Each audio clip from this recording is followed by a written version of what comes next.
بسم اللہ الرحمن الرحیم۔ جو روتا ہے اس کا کام ہوتا ہے۔ مشہور صحابی حضرت سیدنا بن ابی وقاص رضی اللہ تعالیٰ عنہ کے چھوٹے بھائی حضرت سیدنا عمر بن ابی وقاص رضی اللہ تعالیٰ عنہ، جو اس وقت 9 سال کے تھے، غزوہ بدر کے موقع پر فوج کی تیاری کے وقت ادھر ادھر چھپتے پھر رہے تھے۔ حضرت سیدنا سعد رضی اللہ تعالیٰ عنہ فرماتے ہیں، میں نے تعجب سے پوچھا، کیوں چھپتے پھر رہے ہو؟ کہنے لگے کہ ایسا نہ ہو کہ مجھے سرکار مدینہ صلی اللہ علیہ وسلم دیکھ لے اور چھوٹا سمجھ کر جہاد پر جانے سے منع فرما دے۔ بھیا، مجھے راہ خدا پر لڑنے کا بڑا شوق ہے، کاش مجھے شہادت نصیب ہو جائے۔ آخر سرکار عالم صلی اللہ تعالی وسلم کی توجہ شریف میں آ گئے اور سرکار عالم صلی اللہ تعالی وسلم نے ان کی کم عمر کی وجہ سے منع فرما دیا۔ حضرت سیدنا عمر رضی اللہ تعالیٰ عنہ شوقے کے سبب رونے لگے۔ جو روتا ہے اس کا کام ہوتا ہے کہ تاکہ ان کی آرزوئے شہادت میں رونے کا کام آ گئی اور سرکار دو عالم صلی اللہ علیہ وسلم نے اجازت بھی فرما دی۔ جنگ میں شریک ہو گئے اور دوسری آرزو بھی پوری ہو گئی۔ اسی جنگ میں شہادت کی سعادت بھی نصیب ہو گئی۔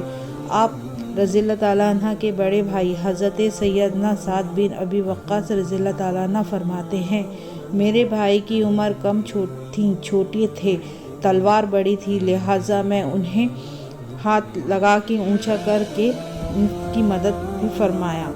آپ نے چھوٹا ہوا بڑا شوق ہے راہ خدا میں قربان ہونے کا اور جان بھی دے دی۔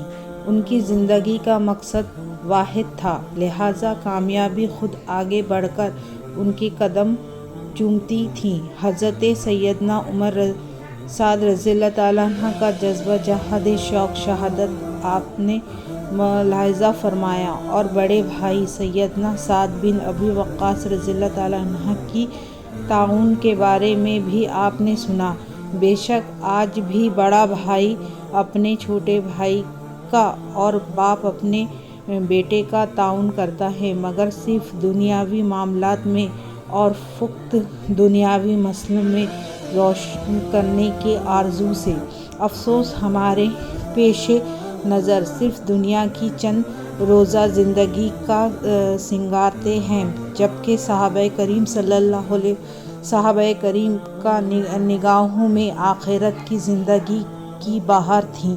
ہمیں دنیا کے آرزوؤں پر نثار ہو گئے ہیں، لیکن آپ صحابہ آخرت کی آرزوؤں کی تیاری میں لگے رہتے تھے۔